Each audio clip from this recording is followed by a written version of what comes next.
Olha só, vamos conversar agora com o secretário de Tecnologia da Informação e Eleições do Tribunal Regional Eleitoral, doutor Marcos Maia. Boa noite, doutor Marcos. Boa noite, Henrique. Doutor Marcos, nas últimas semanas voltaram a ocorrer uma série de questionamentos sobre as urnas eletrônicas, porque aí a pergunta é o seguinte: a Justiça Eleitoral sempre descarta de imediato a possibilidade de uma eventual insegurança na urna.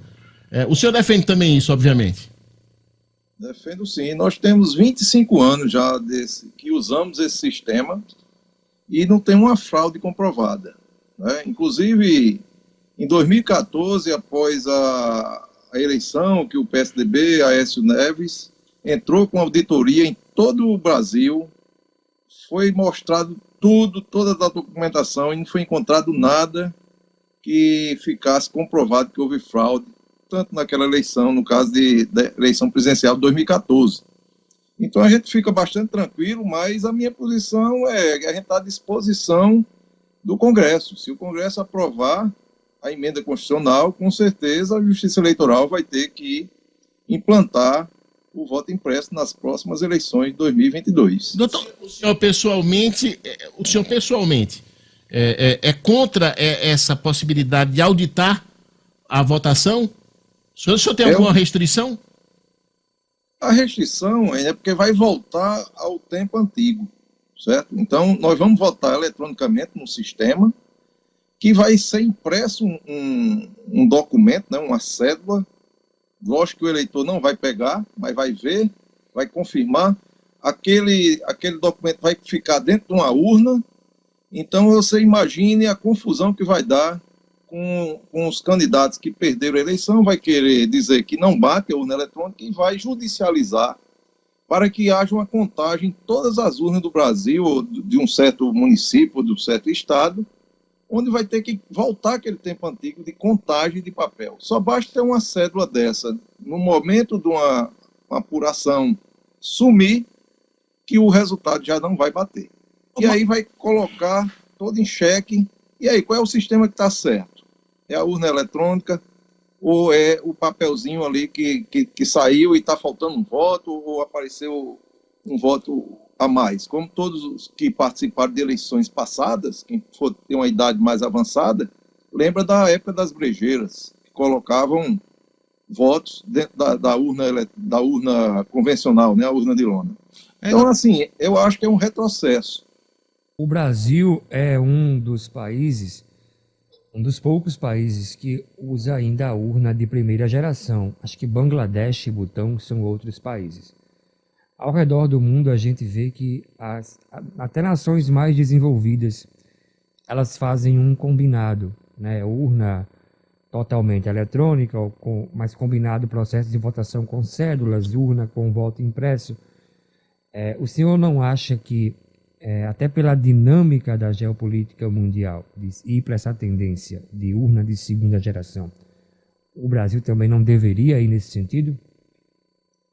Eu acho assim, o meu ponto de vista é que a gente poderia fazer um teste em determinado um percentual mínimo para que a gente pudesse conferir isso aí. Mas na hora que você diz que vai ter em todas as sessões, eu acho que um retrocesso é porque se está fazendo isso é porque estão desconfiando que a urna não é segura, ou seja, não se deve confiar naquele equipamento.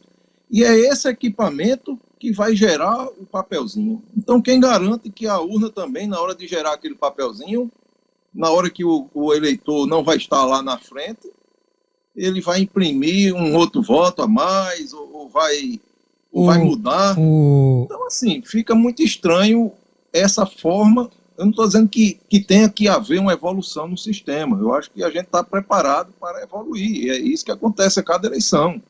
Mas não você implantar um sistema paralelo que foi totalmente já, vamos dizer assim, em anos anteriores, era onde acontecia a fraude, era onde havia manipulação de votos.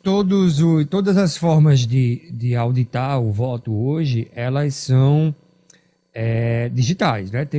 São através de softwares. Isso. uma pergunta.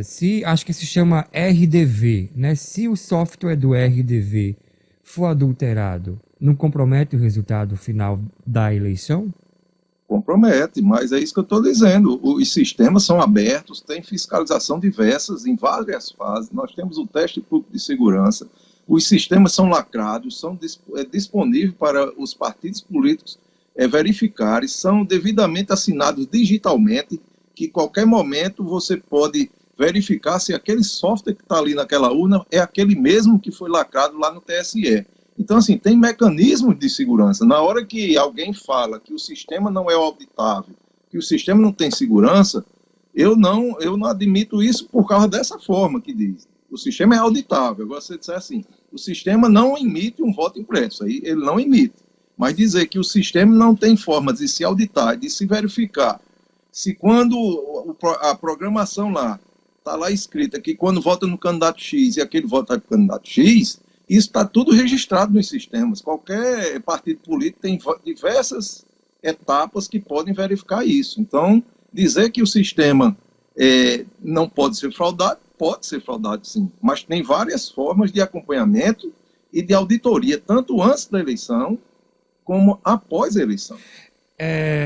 Em 2017, em um desses testes que o TSE faz, esse sistema de que estamos falando, ele conseguiu ser adulterado, né? E na época o TSE confirmou que corrigiu essa falha que eles tinham descoberto, que faz parte dos testes que o TSE faz antes de botar a urna no mundo.